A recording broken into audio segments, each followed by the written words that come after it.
Selamat pagi saudara, Anda menyaksikan Kompas Bisnis bersama saya Glenys Oktania. Permasalahan polusi plastik dan juga sampah laut membutuhkan tindak lanjut dari pemerintah dan masyarakat. Lalu solusi terbaik apa yang harus dilakukan agar dapat menekan laju penyebarannya? Berikut liputan selengkapnya untuk Anda.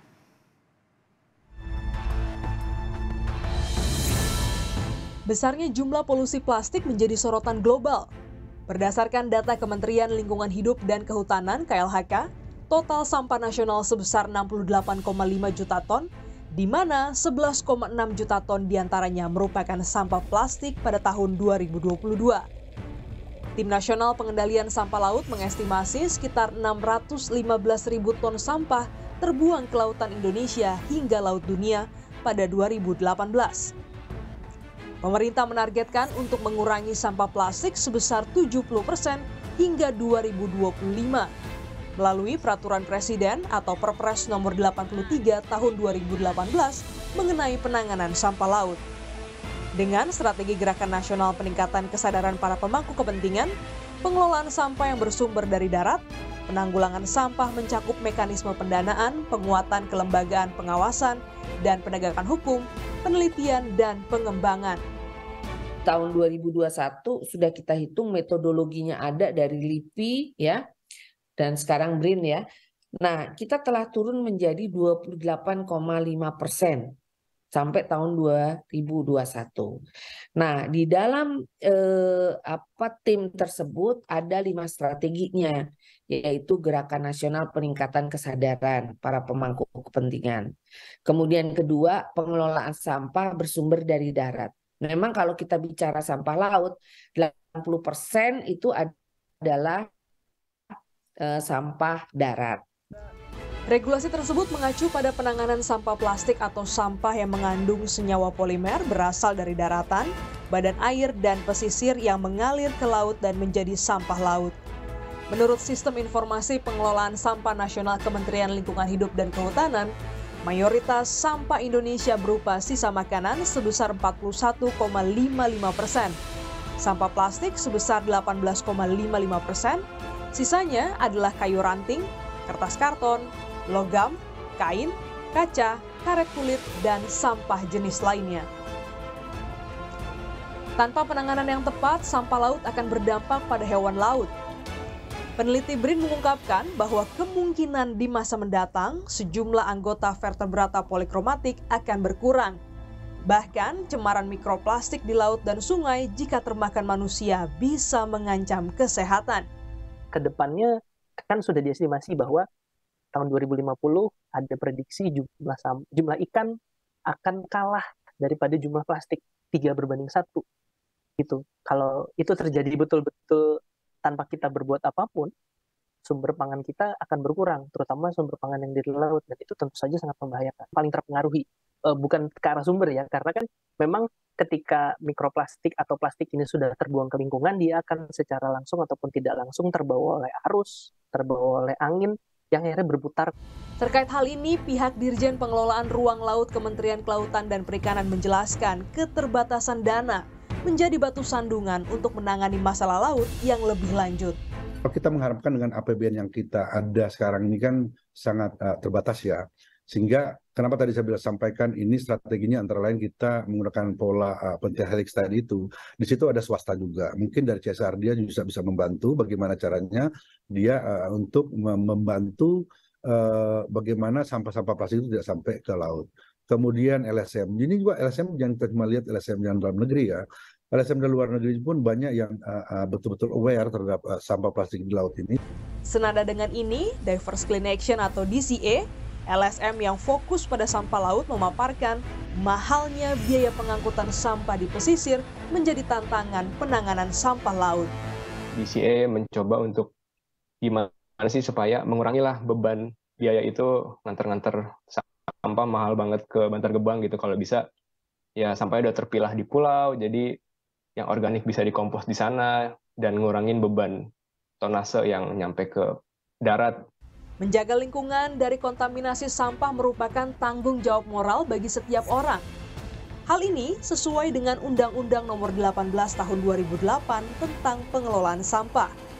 Pemerintah pusat maupun daerah wajib memfasilitasi dan membangun kesadaran masyarakat.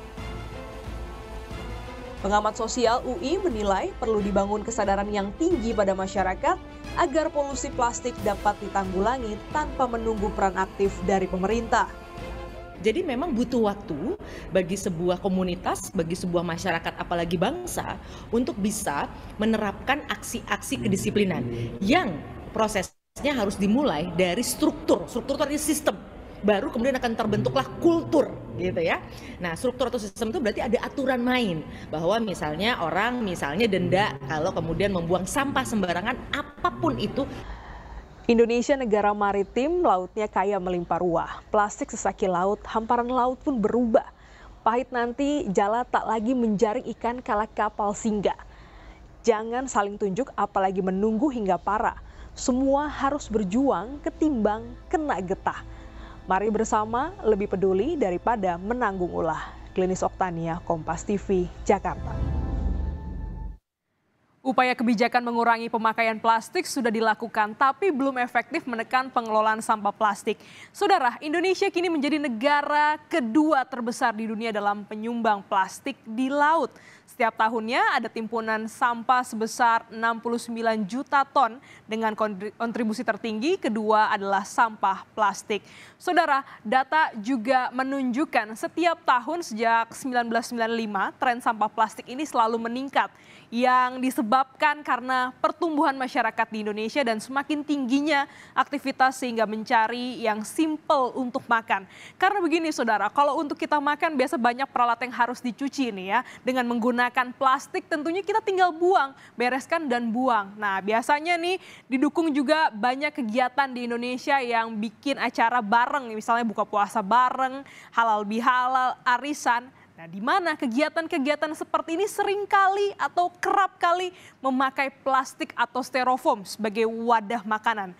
Sekali lagi saudara, ini biar semuanya serba instan, mudah dan juga nggak perlu lagi repot-repot untuk mencuci. Sayangnya, penanganan atau juga penggunaan plastik ini nggak dibarengin dengan edukasi untuk mengelola sampahnya. Sudah dipakai dan sampahnya terbuang begitu saja. Dan akhirnya ini yang terjadi saudara. Indonesia menjadi penyumbang kedua terbesar di dunia, sampah laut terbesar kedua di dunia. Jika Anda merasa pengguna plastik di Indonesia banyak sekali karena kita menduduki posisi kedua terbesar sebagai penyumbang sampah plastik di laut, ternyata saudara konsumsi plastik kalau kita lihat ya, ini bukan yang tertinggi di dunia. Bahkan Indonesia menduduki posisi kelima. Kita lihat ini dia datanya, yang pertama ada Korea Selatan itu 141 kg per orang. Ada juga Jerman 98,5 kg per orang. Jepang sebanyak 69,2 kilo per orang, Vietnam 41 kilo per orang, dan juga Indonesia ini peringkat 5, 19,9 kilogram per orang per tahunnya. Nah, ini nih yang harus dicontoh dan juga dipelajari dari Korea Selatan, Jerman, dan juga Jepang. Negara ini tetap menggunakan plastik, bahkan konsumsinya tetap tinggi. Tapi kalau kita lihat ya bagaimana angkanya ya saudara ya, mereka ini tetap dibarengi dengan tanggung jawab untuk mengelola dan juga mendaur ulang plastik-plastik yang sudah mereka gunakan. Sehingga dengan pengelolaan atau daur ulang sampah plastik ini tidak memenuhi laut dan juga mengganggu ekosistem kelautan. Ya, meskipun ada juga beberapa masalah yang dihadapi, negara-negara ini tetap adalah soal penggunaan plastik yang tinggi. Menurut laporan dari Program Lingkungan Perserikatan Bangsa-Bangsa (UNEP) pada 2021, lebih dari 400 juta metrik ton plastik diproduksi setiap tahun di seluruh dunia. Dan sebagian diantaranya dirancang untuk digunakan sekali pakai, saudara. Coba Anda bayangkan, mungkin ini yang biasa kita gunakan adalah barang-barang sekali pakai. Dari jumlah tersebut diperkirakan hanya 12% plastik yang diproduksi dapat dimusnahkan dengan cara dibakar dan hanya sekitar 9% yang dapat didaur ulang. Di awal paparan kami sudah menyebutkan ada angka 69 juta ton dengan sampah plastik sebagai penyumbang terbesar kedua dengan kontribusi 18,12%. Sementara sampah pertama kita lihat ini dia komposisi sampah di Indonesia paling banyak. Yang pertama adalah sisa makanan.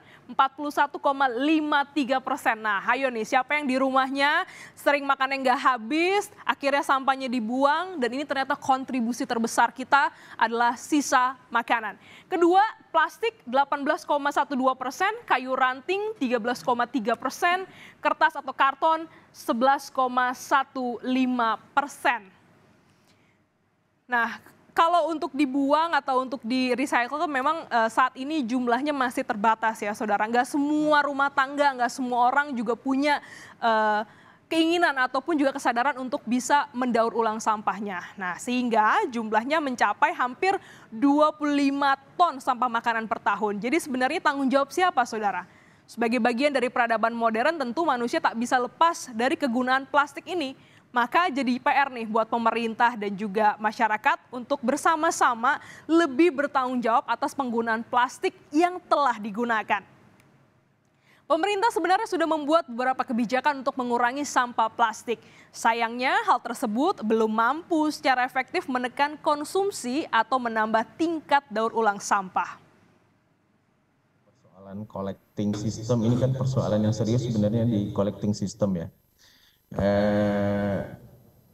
Jadi misalnya kalau bicara teknologi di hilir sebenarnya sudah cukup banyak, tapi teknologi juga di hilir nggak bisa berjalan kalau collecting system nggak berjalan dengan baik. Kita mendorong sebenarnya pemerintah daerah yang memang menjadi frontliner daripada kewenangan pengelolaan sampah ini untuk memang meningkatkan kapasitasnya. Jadi beberapa daerah sih sudah lumayan baik ya. Mereka sudah mulai misalnya mendorong pengangkutan yang terpilah, pengangkutan yang terjadwal. Kemudian juga kita juga mendorong teknologi-teknologi yang memang bukan kumpul angkut buang lagi. Ya misalnya kita dorong misalnya recycling center. Hampir setiap hari kita pasti menggunakan barang-barang yang berasal dari plastik begitu ya. Dan ini menjadi PR kita bersama dan juga bukan hanya PR pemerintah saudara. Karena masyarakat sebagai pengguna sampah juga wajib bertanggung jawab pada sampah yang mereka konsumsi. Lalu siapa sih penyumbang sampah tertinggi di Indonesia? Ini dia datanya. Yang pertama adalah lagi-lagi ya rumah tangga sebesar 38,29%, perniagaan 25,3%, pasar 12,9%, fasilitas publik 7,3%. Sampah plastik ini juga bisa mencemari lingkungan dan bahkan mencemari laut, saudara. Ini bisa terurai menjadi mikroplastik yang sangat besar potensinya bisa kita konsumsi nanti. Jadi mari bersama-sama kita lebih bijak untuk menggunakan barang-barang dari plastik dan juga mendaur ulang sampah plastik.